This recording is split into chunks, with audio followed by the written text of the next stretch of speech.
A legendary episode of the Behind the U podcast as Don Solinger, we all sort of know him as the running backs coach, but there's some linebacker and tight end coaching going on in there as well, joins us as we're going to kind of do a little ode and pay our respects to the guys that went into the Hall of Fame class this year, Edgerrin James and Jimmy Johnson, and then we'll talk to Coach about some other things as well. Coach, it took us a couple weeks to pull this off. You are a gentleman and a scholar and a fine person, and I appreciate you doing this. No problem. So talk to me about Canton, man. How was that experience being up there with Jimmy and Edge? Canton was unbelievable. I wish it wasn't the COVID deal. You know, we stayed about 45 minutes outside of Canton. We stayed in Worcester, Ohio, which is gorgeous, actually.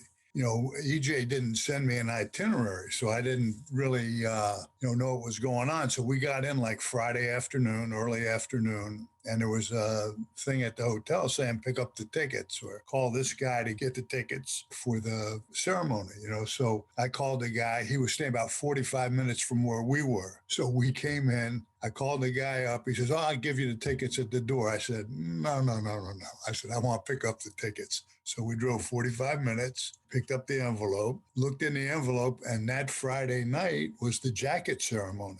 And so I didn't know if we were invited or not, but we had tickets to it. So we drove all the way back 45 minutes, got dressed, and then drove 30 or 40 minutes back to Canton, got there just in time. There was hors d'oeuvres outside. So when we got there, we were kind of rushed, grabbed a couple of hors d'oeuvres, and then went inside and sat down. You know, Roger Staubach, you see Roger Staubach, all these guys.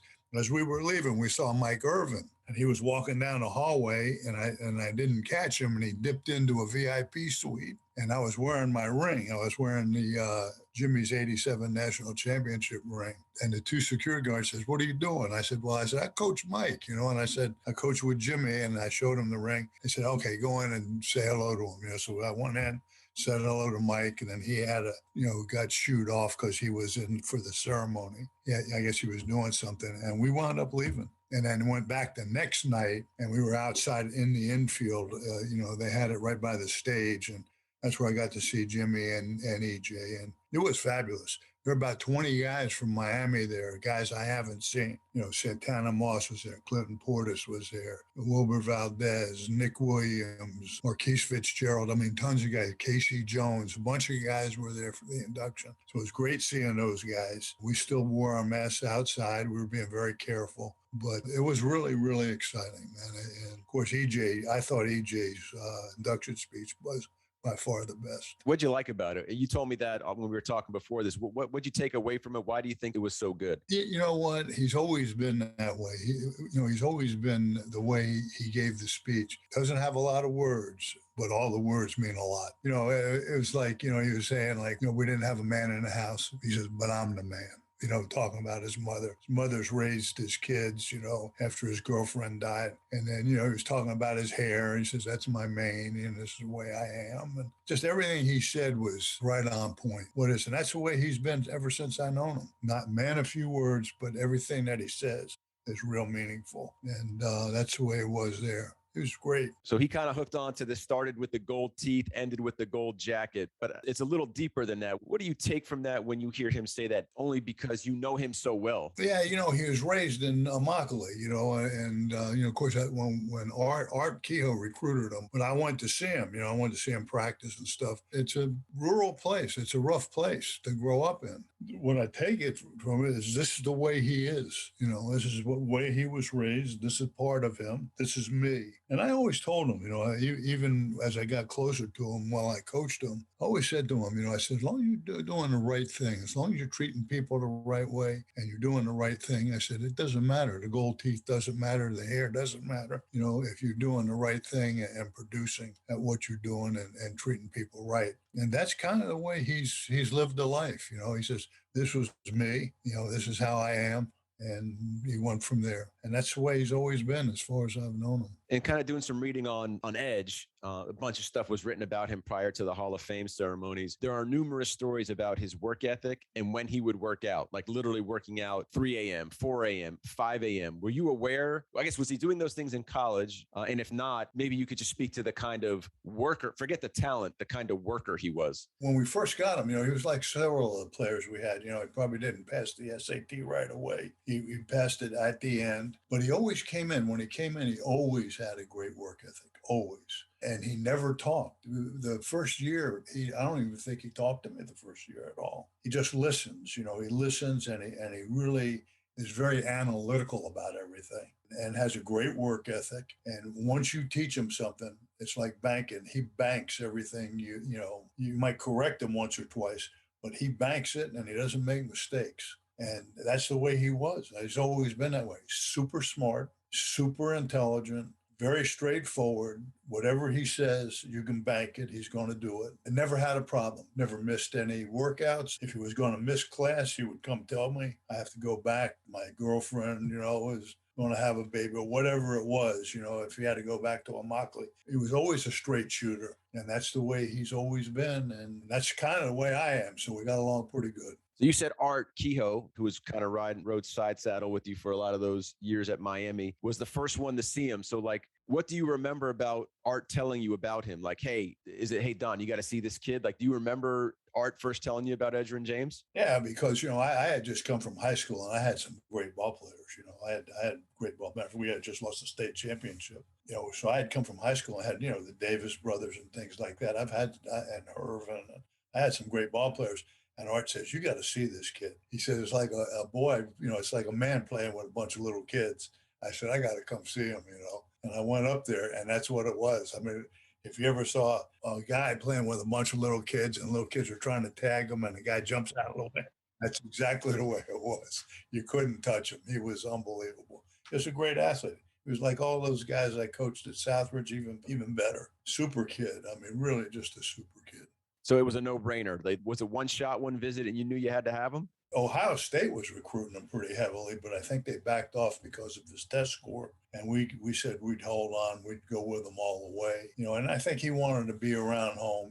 I think he wanted to stay close to home, close with his mother, close with his family.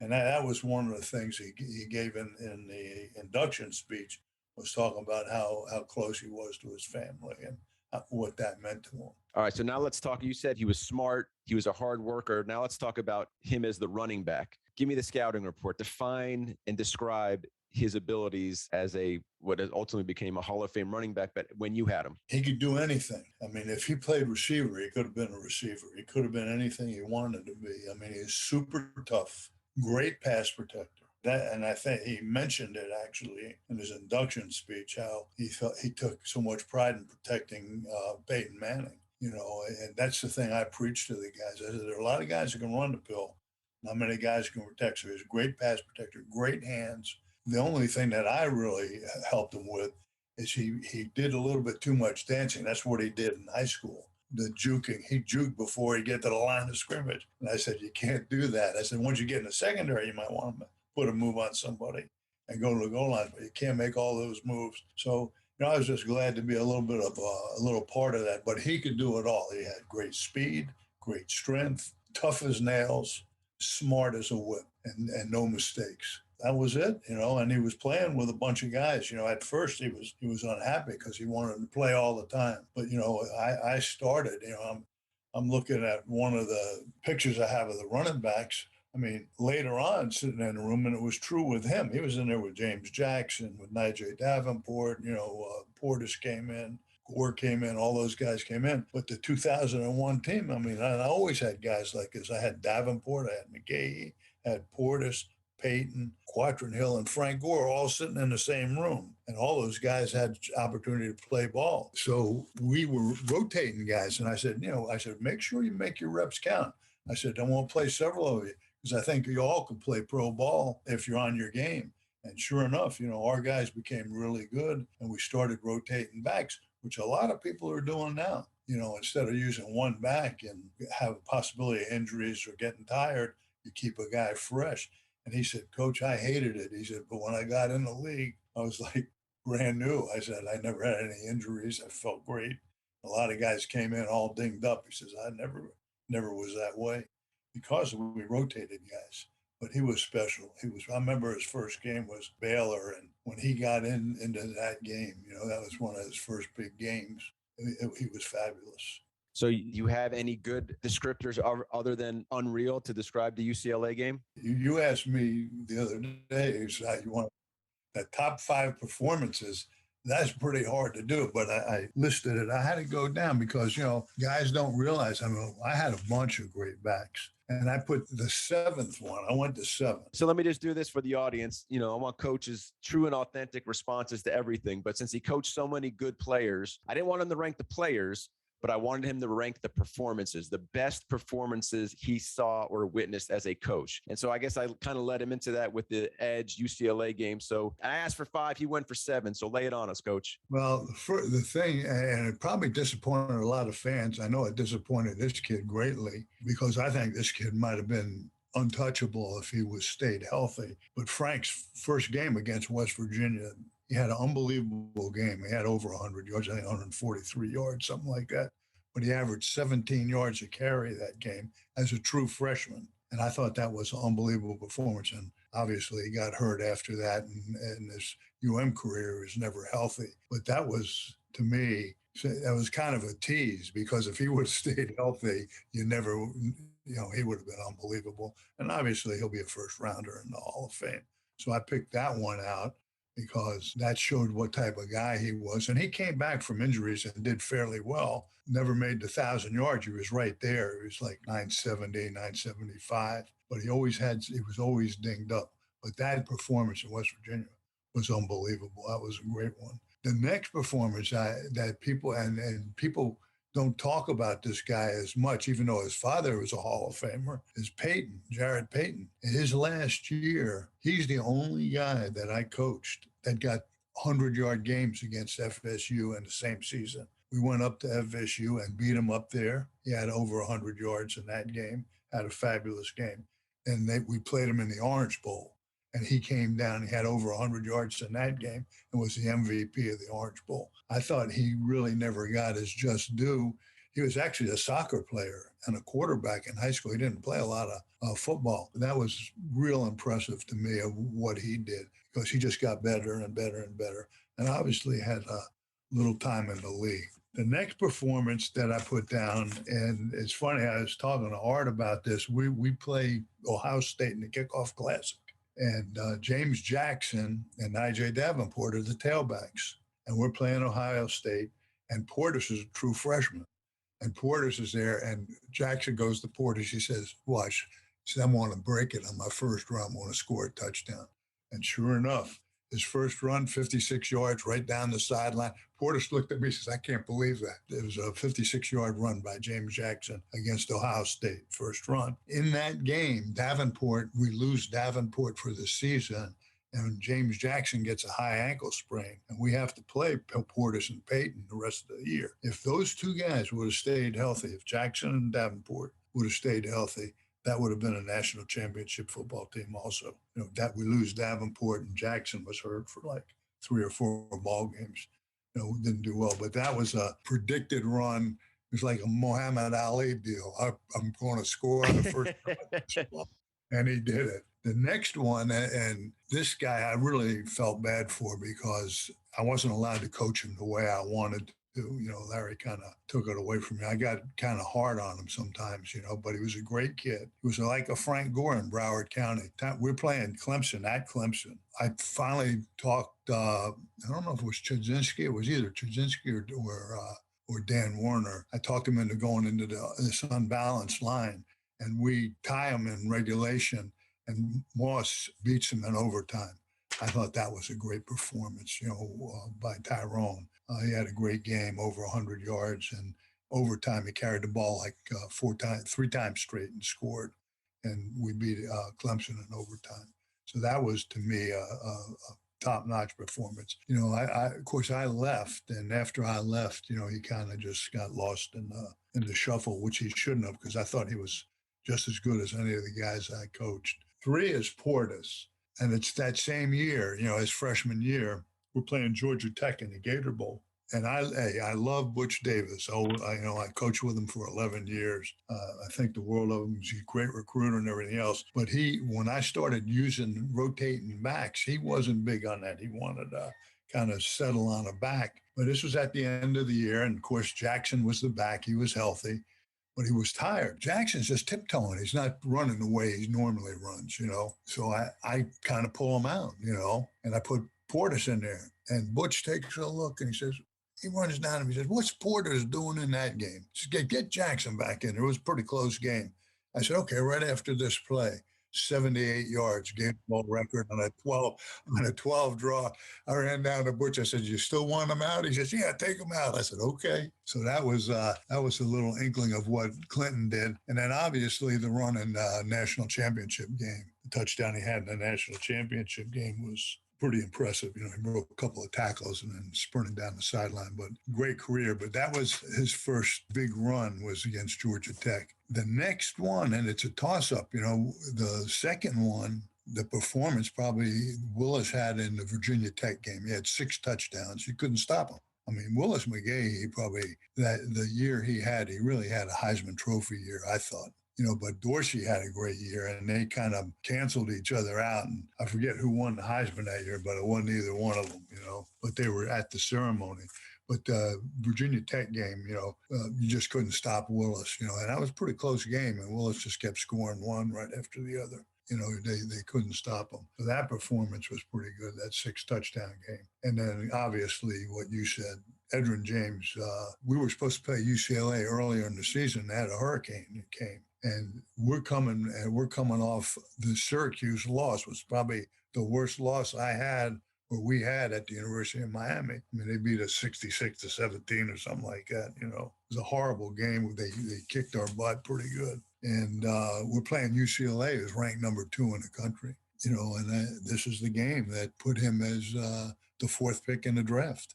I mean, he had a 299-yard game. He was unbelievable. That was probably the best performance by a back that I coached. Is there a moment from that game? Is there a play, a run, anything from that particular game that stood out above the rest? Any lasting memories of that UCLA game? There were several of them. I mean, he had several runs. He had a run down the sideline.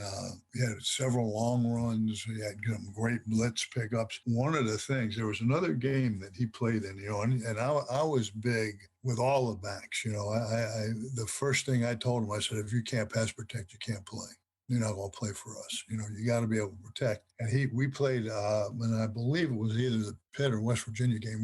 We run a 12 lead, and all his blitz pickups are onside, either the Mike to perimeter or the Sam to perimeter. They were running a corner blitz off the edge, and he picked it up. He saw it. And that wasn't his guy, but he made the fake and came all the way back and picked that up. And that was, to me, real impressive. It's something that I enjoyed. I don't know if people enjoyed it, but that's what I preached. And I think that's why I stayed in the league. And as a matter of fact, in his Hall of Fame speech, he was saying, that, if you want to respect your teammates, you got to be able to pass, protect the quarterback. So that was it. But in the UCLA game, we just had several runs that were outstanding and several blitz pickups. And he just had that game. I mean, when the pro scouts came in, they pick up that game. He went higher than Ricky Williams. I think Ricky Williams won the Heisman Trophy, and he went higher than Ricky. Did you have an inkling of that? Had you had any conversations with the Colts GM? I think it was Bill Polian back then. Did you know they were high on him? Oh, yeah. They saw that game, and then, they came in and they talked to me and talked to several players. I always used to tell them, the pro scouts came in. It was funny. I don't know. Our culture in Miami was a little bit different. We had in the locker room, we had a TV, a big screen TV in the locker room, and we had couches around it. And it looked like a ring almost, looked like a fighting ring. And our guys would challenge guys. They challenge each other. They were very competitive. They wanted to see how tough guys were. They didn't want to play with guys that couldn't hold their own. So I told the pro guys, I said, they kind of call guys out and, they wrestle in there. I mean, it's not a fist fight type thing. It was more wrestling and roughhousing. And he retired 2 years, undefeated in the ring. Nobody beat him. Offensive lineman, defensive lineman, nobody could beat Edgerrin. He was the guy. He was the man. I think that helped out too a little bit as far as the pro thing went. Because it was funny. He was quoted as saying that I guess they interviewed Ricky. They weren't happy. And then they started looking at film on Edgerrin, and they said the way he hit the hole, his ability to avoid linebackers at the second level, was clear to us that he was far and away the better player, but they were the only ones who knew it. So when he got picked, you weren't surprised. I wasn't surprised. I thought he was really special. People always ask me, says, each guy had something different. Every guy I coached had something a little bit different. They were all great. I think Portis was a great back. When Davenport was a tailback, he was excellent, and he was excellent as a fullback. Davenport was really good. I almost put Davenport in there in the Florida game when we beat him in the Sugar Bowl. He made some unbelievable catches. He plucked the ball off a guy's shoulder pads. I mean, every guy I had something special. And Frankie always asked me, who do you think the best is? If I got hurt, do you think I would have been the best? Frankie always asked me that. And I said, and he might have been the best running back, pure running back. But as far as an athlete, as far as everything, when you say everything, you talk about speed, strength, vision, hands. He had it all. Edward Name had it all. He was a pretty gifted guy. We've done a bunch of these podcasts. Portis has been on, Santana Moss has been on, a few other guys have been on. And the way they talk about Edgerrin, they have such respect and reverence for him. So that leads me to this. What was he like in the locker room? Why did people respect him so much? And why was he able to be thought of in that way? What was it about him? Smart, and a straight shooter. Always shooting it straight. And, and not only, and you could see it even now after the years he's been gone, and been out of the league, look at his business acumen. I mean, everything he does is right on point. When he interviewed the agents, he just didn't turn over his money to anybody. He's very smart on how he goes about things. And he's kind of a mentor to the younger guys. A lot of those guys went through their money. A lot of those guys did and didn't handle it correctly. He handled everything straight up. He flew me out to Hawaii when he made the Pro Bowl. And he says, Coach, I'm going to take care of everybody, but I can't take care of them all now. He says, I'll take care of them when I can, when the time comes. Everybody that's helped me, been a part of this career, I'll help out. But I can't do it all at once. So he knew what he knew what he wanted. He knew how to get there. And he says, I never want to be back in Immokalee again as far as that type of financial situation. And he hasn't been. He has a compound in Orlando, and he has a place in off Brickell. And he's always handled himself above and beyond as far as his finances, as far as everything he does with people. And he's a special cat. I've always told everybody I talk to, this guy is really special. And Frankie's that way a little bit too. Frankie has an unbelievable personality, very much like Edgerrin. Takes care of his stuff, he takes care of his business. A great work ethic, and they're special guys. I was very fortunate. I got put in the Hall of Fame. Those guys put me in the Hall of Fame. I was lucky to be around guys. I said in my Hall of Fame speech, I said, a lot of people hit the lottery and make a lot of money. I never made a lot of money in Miami. I made more money in high school than I made in Miami. But I hit the lottery being around great coaches and great players. You mentioned Frankie a couple of times. I covered high school football down here for a few years, not when he was in high school, but the lore about Frank Gore in high school is that he was the best anyone had ever seen in Dade County. True or false? Pretty true. I mean, he was unbelievable. I mean, he's a character. He says he brought in his high school film, and didn't tell me it was his high school film. And he says, what do you think of this guy, Coach? And the guy had like a 300-yard game. I said, that guy's pretty good, He said, would you recruit him? I said, I don't know. He said, I don't look very big, but he looks pretty good. I think I'd recruit him. He said, that's me, Coach. But he was pretty good. Now, I coached some great guys in high school now. I coached a kid, Tony Smith, that played at FSU. That was in '79. He was a junior that year. That's when Buster Rhymes played, and there were several good players, in Miami. And he never would get the press. He broke the Dade County rushing record, and it stayed for about 12 years. But this kid never played after the first series of the third quarter. I always pulled him out because we were ahead. Our team was so good. That guy, Tony Smith, could have been unbelievable too. But Frank played, every game, forever. So he definitely was probably one of the best, if not the best back coming out of Dade County ever. So you said before about the injuries, right? How the injuries kind of held him up. He didn't crack 1,000 yards. I don't think he was a first-round draft pick. I think he was a mid-round draft pick. But that being said, he's lasted in the NFL all these years. Why? How does he keep going? Frank Gore is a throwback as far as work ethic. Frank was going to quit playing. The time, you know how I got hurt in Miami? We were in an inside run drill. Greg Schiano, were putting the safeties in the inside run drill. It was a 7-on-7, but they were playing with 9 guys. And I said, what are you doing that for? He says, well, the safety's got to fit. It was all gap control. So when he'd make a call, he wanted to make sure the safeties were going to the gaps they were responsible for. And Frank Gore's vision is so good. He probably was the most natural as far as vision. I would say, how did you see that? He'd come out of holes that were unbelievable. He could always follow his blocking and stuff. Well, here's inside run drill, and it opened up, and he cut, and Sean Taylor was right there. So he tried to cut from Sean Taylor. Now, the safeties weren't hitting guys, but Frank would see him, and he tried to cut. He didn't get hit. He just cut and his knee went out. That was the second time, I believe, his knee went out. When he was I went to visit him in the hospital. He said, Coach, I'm not playing anymore. I'm done. I said, what are you talking about? I said, God gave you an unbelievable gift. Because he's by far probably the most natural of all of them. Had great vision, great hips, great moves. And I said, you got to play. And I kind of convinced him to go back and play. Never had the year that some of the other guys had, because he was heavy one year. He couldn't work out before the season, and he was playing in the 20s where he should be playing at 210, 215. So he never had he was never healthy, basically, at Miami. He was always at 85, 90%, not 100%.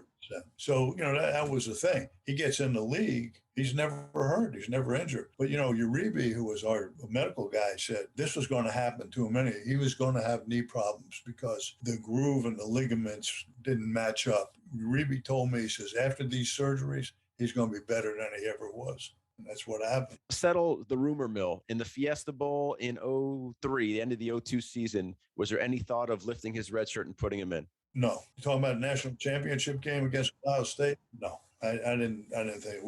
Matter of fact, Peyton went in. That game, we should have won that game anyway. Dorsey got dinged at the end, and we ran a pass, and Eric Winston was wide open, and Dorsey just didn't hit him, because he was dinged up, But that game should have never went to overtime. Does that game still frost you a little bit? That game frosts me. I can't watch it. It pisses me off when it comes on. It's horrible. I just got I got a hearing aid in, and so I got it adjusted. And the gal was from Ohio. She says, I'm from Ohio, And I said, oh man.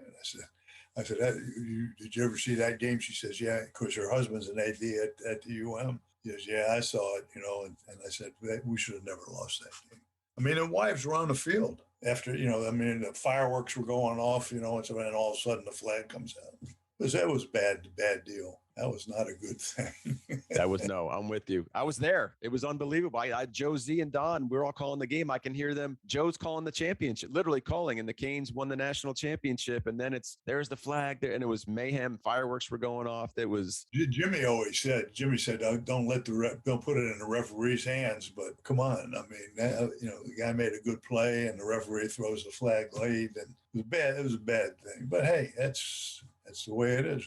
Jimmy happens to be right. How's that Cleveland Gary thing, on the goal line? You put it in the referee's hands. We should have won that game. We should have won the national championship that year. So, it just, those things happen. Those things happen in football. I guess you got to live with them. You mentioned Sean Taylor. Did you ever see him as a running back in high school? Oh, yeah. He's fabulous, man. Fabulous.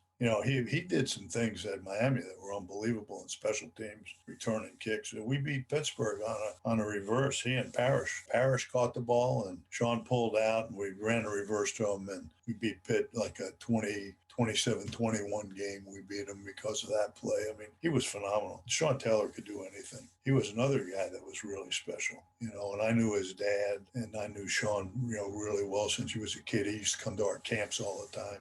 He was just a special football player. If you talk to Portis, you talk to Moss, you talk to any of those guys that played with him in Washington, I mean, he would have been a first-round lock for a Hall of Famer, too.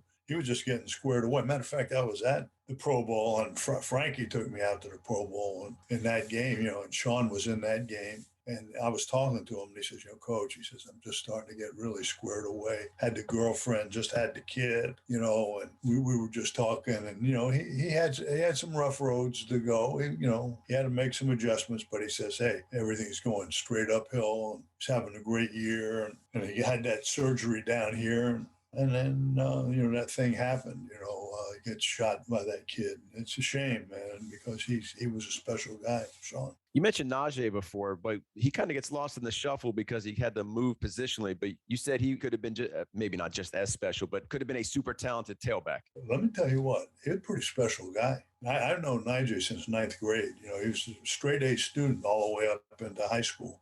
Very smart, everything else. And this really kind of ticked me off the national championship year. Because if you look at the national championship year, these were the guys sitting in the room. It was Davenport, McGahee, Portis, Payton, Gore, and Hill. Okay, and Hill was a tailback, fullback type guy. Hill really wasn't a fullback, but he did play fullback. He was fullback for McGahee, really. He was the guy that blocked for McGahee. So we have meetings, and Chudzinski was the coordinator, and I coached Rob at tight end when I was coaching tight ends with Jimmy. And I love Rob. He's a smart guy and everything else. But I told Rob, I went in and I said, take a look at what we got. Take a look at the backfield. I said, we got a bunch of tailbacks sitting in that room. I said, let me take, and now McGahee, I don't know if you ever see McGahee could carry, you could put every weight in the weight room on his shoulders. He'd walk out with it on his back. That's how strong he was.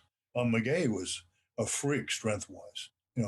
He's super, super strong, super fast, super tough. Davenport, super fast, was a 4'4" guy for his size. He weighed about 240. He's 6'1", 6'2", 240. He was a stud. McGahee was 227. Gore was a phenom as a freshman. Hill was a good ball player, but he wasn't quite ready yet. And Payton wasn't quite ready yet. And Portis was a stud. Portis had a great time. So I went to Chud. I said, you know what? You want to really be good? I said, you leave these four guys. I'll teach you. And they all are smart.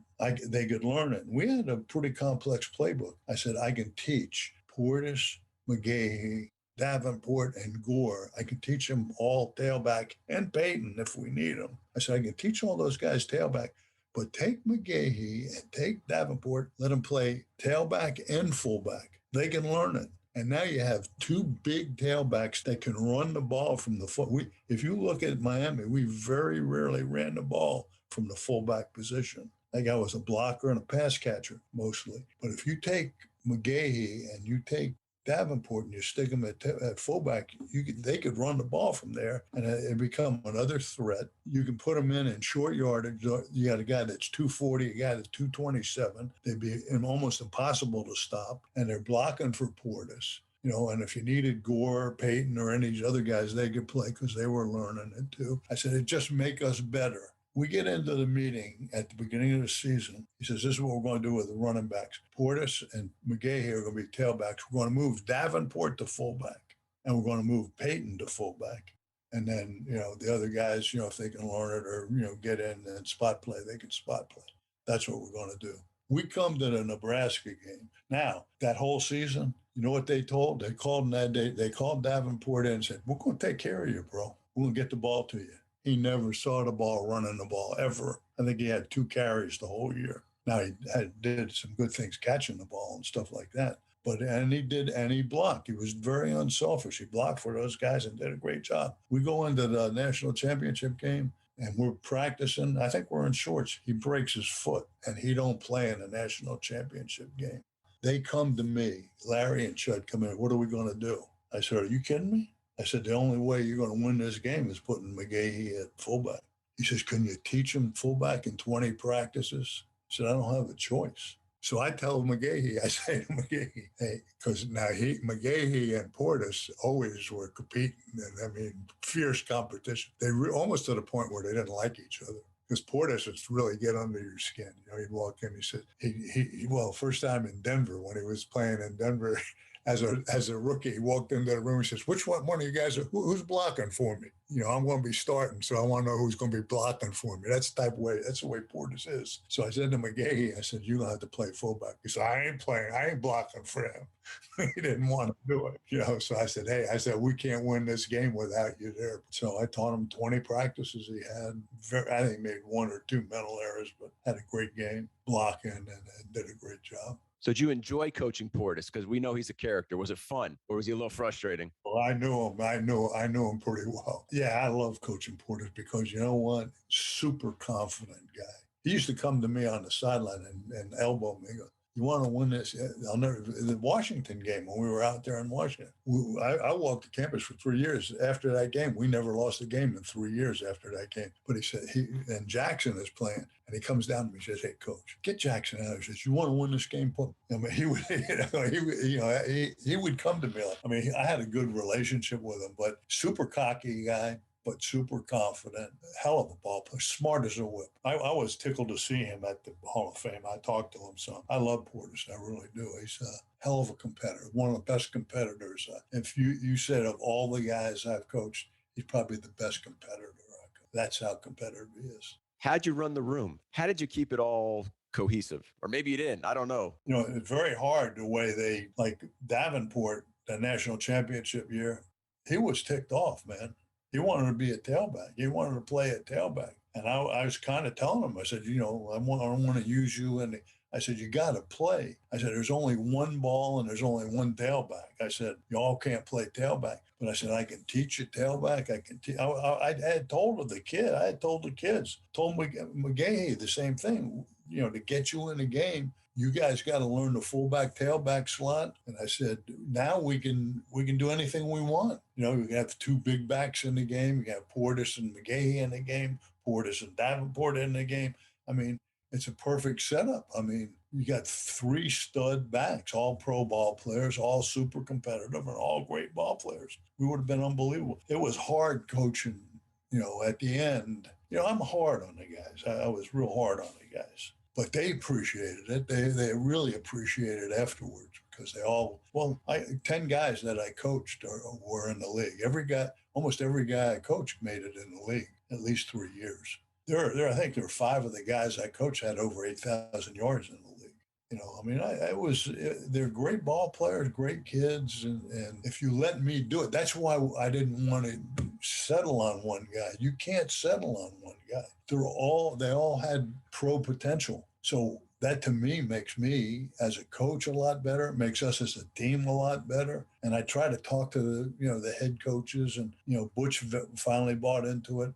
Larry bought into it to a certain degree, but they didn't, for some reason, they wanted to take it out of my hands. I know Larry didn't like the way I cuss a little bit and I get after the kids and I'm tough on them, but they took it and Frankie flew me to the Pro Bowl. EJ flew me to the Pro Bowl. They appreciate what happened. They knew after it's all said and done, the kids knew what I was doing. I had their best interest at heart. I just try to polish them up and let them use their skills, and correct the little things. And they took it from there. And they were great ball players, great kids, and they all had great careers. Coach, let me ask you this, because you said something relative to recruiting, and then Edgerrin said something about the U and practice when he was kind of getting ready for the Hall of Fame ceremony. They kind of go hand in hand. So you said basically, if I'm recruiting a guy and he asked me who's in the room, I don't want him because he doesn't want to compete. And then Edge basically said, and a lot of guys have said this, right? Like how ridiculously hard and competitive practice was at the University of Miami. So what was it like on Green Street? Goodness gracious. It was hard. For example, you walk in and you do a blitz drill where it's linebackers against backs. You know who you're going against in linebacker? You're going against DJ Williams, Jonathan Vilma, Rocky McIntosh. These are all guys who play pro ball. You're going against the best of the best at everything you're doing. In the secondary, you're going against a Rump. You're going against Taylor. You're going against the best of the best. That's one of the reasons in the culture at Miami. They kind of did away with that culture of guys calling guys out to see how competitive they were, how tough they were. When they're called out by other guys, it was just the culture at Miami. They wanted to see the toughness of guys. And I'm going to tell you what, man, everything that they did at Miami was super, super. I'm talking from weight training to blitz drills to 7-on-7 every day. If you didn't bring your A game, you were in trouble, and they knew it. And you knew it in the room. I told guys, I said, if you make mistakes, you're going to be watching from the sidelines. If you get your opportunities, don't screw up, because I don't know how long you're going to be in there. As long as you're performing, you'll be okay. But if you make any mistakes, the guy's right behind you, and he's probably just as good or maybe better than you. Was it like that with Jimmy too? We talk so much about 2001, 2002, 2000, but you go back to 86, 87, those teams were just as stacked. Just as good. That team that lost to Penn State might be as good as the 201 team. I put the team that lost to Penn State against any team I coached afterwards. Those guys were unbelievable with Highsmith and Bratton, and those guys were unbelievable. Irvin, come on, that was a great team too. Now, was it the same way? Was it the same way on the practice field with them? Oh my God, yeah, it was unbelievable. There were fistfights on the practice field. How competitive it was. All right, Miami. Let me tell you something. Miami's a different kind of place. I'll give you a story that's really interesting. Edwin James comes to me his freshman year. He says, "Coach," he says, "I'm leaving." I said, "What do you mean you're leaving?" I said, "You just got here." This is the only time he really talked to me his freshman year. He says, "I'm leaving." I says, "I want to screw somebody up." I said, "What are you talking about?" He says, "They want to cut my hair. If they cut my hair, I'm going to blank somebody up." This is as a freshman. He said, "They ain't cutting my hair." So I finally talked to him. I said, "Oh, it's a tradition thing." And they shaved his head. They did? Yeah, oh, yeah. They shaved his head. And that was some of the things that went on in Miami. Those were the traditions that were laid out there. Everything there was, you had to fit into the culture. If you didn't fit into the culture, they kind of, when I first got to Miami, I'm saying, we say, okay, butt up or do this. And all of a sudden, in a scrimmage or something, some guy would get mauled. And then the guy would get mauled again. I said, that guy wasn't doing what the guys wanted. In which they weren't fitting in. He was either missing a weight workout, he wasn't running the sprints right. So that was payback. That was, hey, we know, and you're not getting away with it. They monitored what was going on. They monitored themselves. And I tell you what, I looked at it and I said, that was the law of the land. You either did it the way that we all did it, or I'll see you later. That you kind of became ostracized. And that's the way it was. But that's what made us good. If you really look back at it, and a lot of people would say, oh, well, that's kind of barbaric, or that's not good. You can't do it that way. That's what made us pretty damn good, I think. Jimmy knew how to push that, did he not? Oh, he knew exactly. Jimmy, by far, as far as psychology, as far as getting people to produce, getting them, he was bottom line, get it done. And he knew the buttons to push to get it done. Jimmy was the best in that. Even at the Hall of Fame, he kind of said it, his Hall of Fame deal was like, and it was sort of like myself, I put so much time in high school and so much time at the UM. I mean, I would leave at 5:30 and get back at 1:30 at night. My wife would be sleeping when I left. She says, you've been married how long? I said, 53 years. I said, but I didn't see her for about 16. So, I didn't see her very often. So I didn't know what it was like. Probably helped the marriage out, Coach. It helped the marriage out for it was 53 years and going, so it's not too bad. But the thing is, those were the things. You just put in a lot of time. And I tell you what, Jimmy was the best at that. He got you to play with the glass full. You never played with half a glass. If your glass was this tall, some guys' glasses might be bigger than other glasses, but if your glass was that tall, you're going to play with that thing overflowing from the top. He's going to get the best out of every guy. 100% of what you got, you're going to give. And, even in recruiting, when I first started recruiting with Jimmy, it's a great story. Jimmy, calls me and he says, "You like coaching here?" I said, "I love it. It's great." And I had a great high school job. I had one of the best high school jobs in the country, probably. And I said, "Oh, I love it here, man." He says, "Well, good." He says, "You better start recruiting some players, because if you don't bring in some players," he says, "you're going to be on the street again."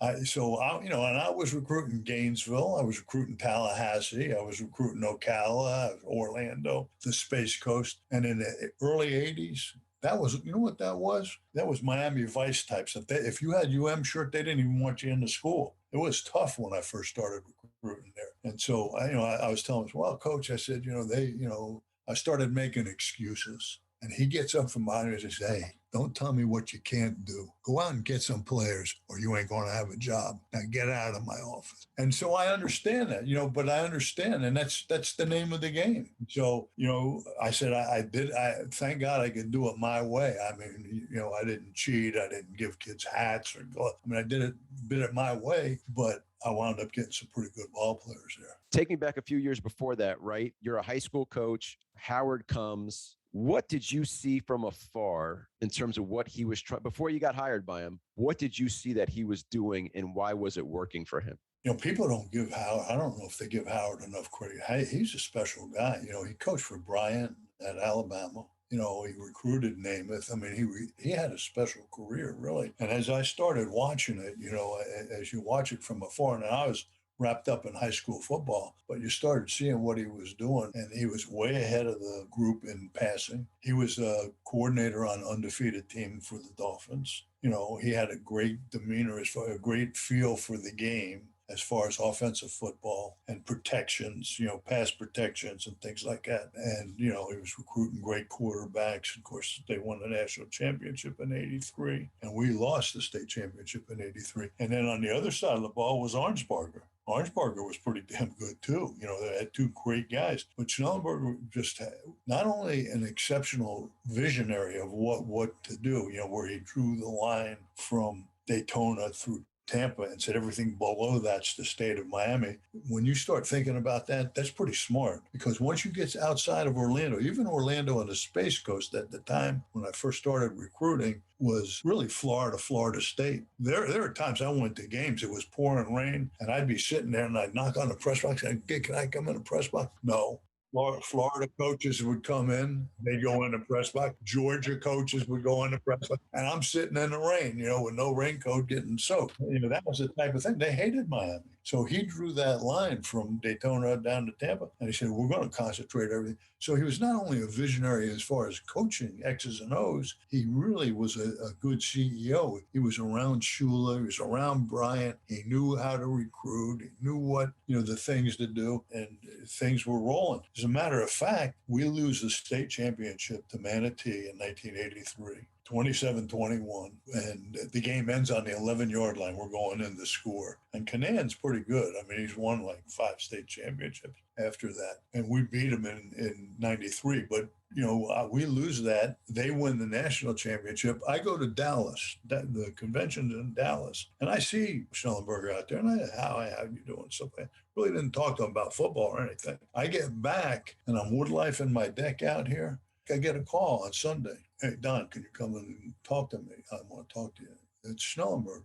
I said, Coach, I got to take a shower. And I'll come in. I take a shower. I go in. Now, we just lose the state championship. He just wins the national championship. And I go in there. And he says, Don, he says, Mike Archer's going to LSU with Arnsparger. Arnsparger just got the job up there, I think, as a head coach. He might have been the head coach, or, eventually was the AD. But he says, Archer's leaving. And I said, I'm going to make Tom Al-Badadi the coordinator. He's going to coach the secondary. He says, I want you to come in and coach linebackers.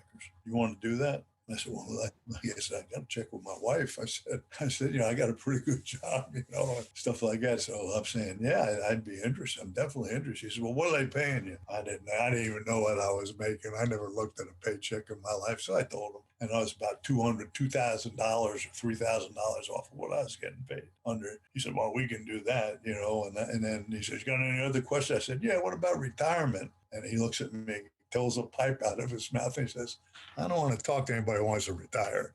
I said, okay, forget that one. I said, when do you need to know by? He says, 10 o'clock tonight.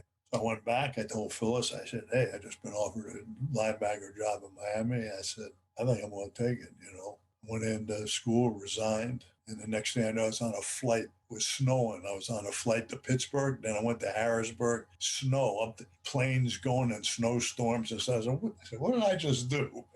I said, I had a hell of a job, man. And I'm going out recruiting. I was taking Archer's area. But that's how I got the job.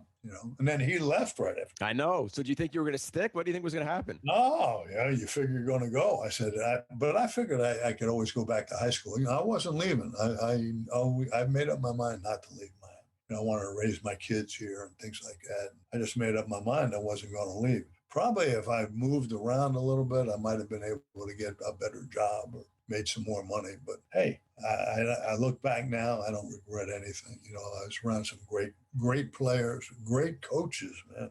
He was a great influence on my career. Howard was a good guy, man. And I worked for Shula one year. You know, I did some advanced scouting for him. So I've been around some of the best in the business. I consider myself super lucky as far as that's concerned. Can you speak to, because it's such, having been around it, it is such the fabric of, for our youth, for our community, even for sport, of what it's like to be a high school football coach and to be one down here and how important it is? You know, I do a lot of guest speaking now in some of these classes at the UM where people are, you know, they're doing athletic administration and things like that. And the thing that bothers me, you know, I think that high school sports, and I've always said this, and there have been some articles written about how I feel about it.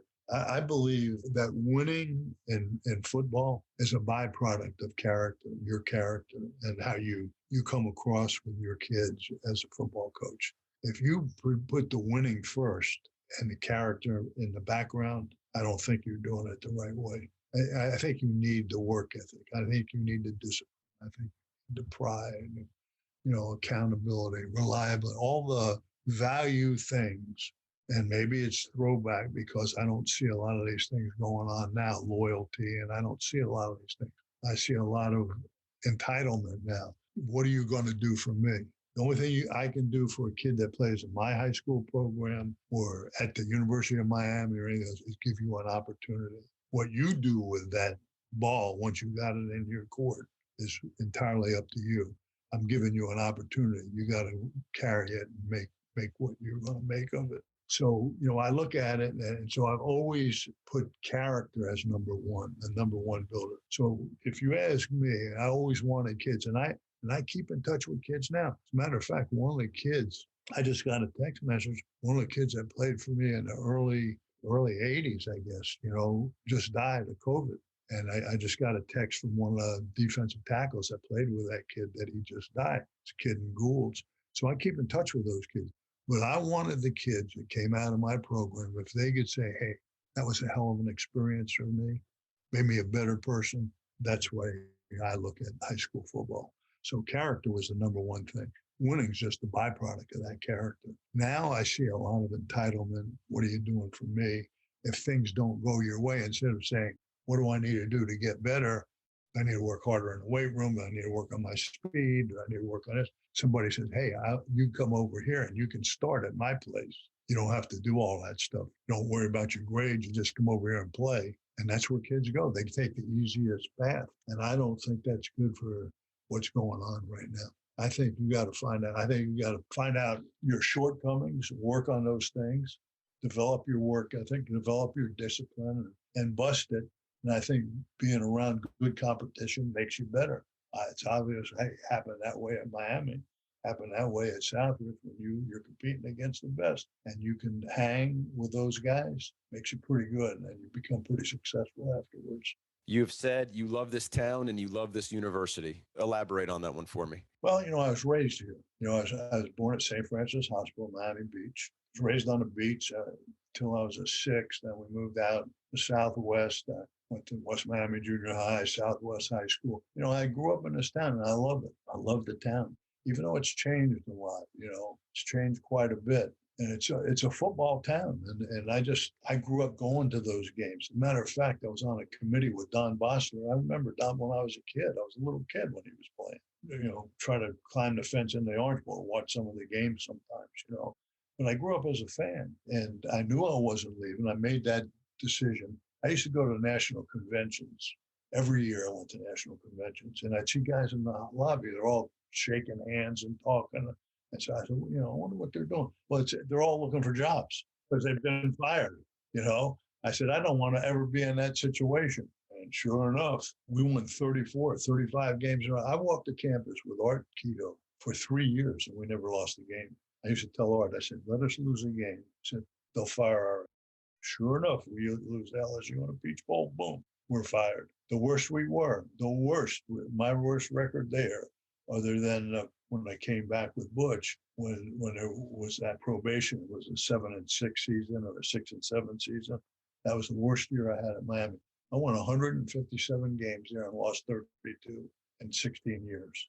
Went to 14 bowl games. I mean, it was the best there was. We lose to LSU and they fire us. I don't know about that, but that's the way it was. I didn't want to leave. I figured I'd go back to high school. And the only reason this last time I didn't go back to high school, I couldn't put my staff back together, because I think who you surround yourself with is a big key.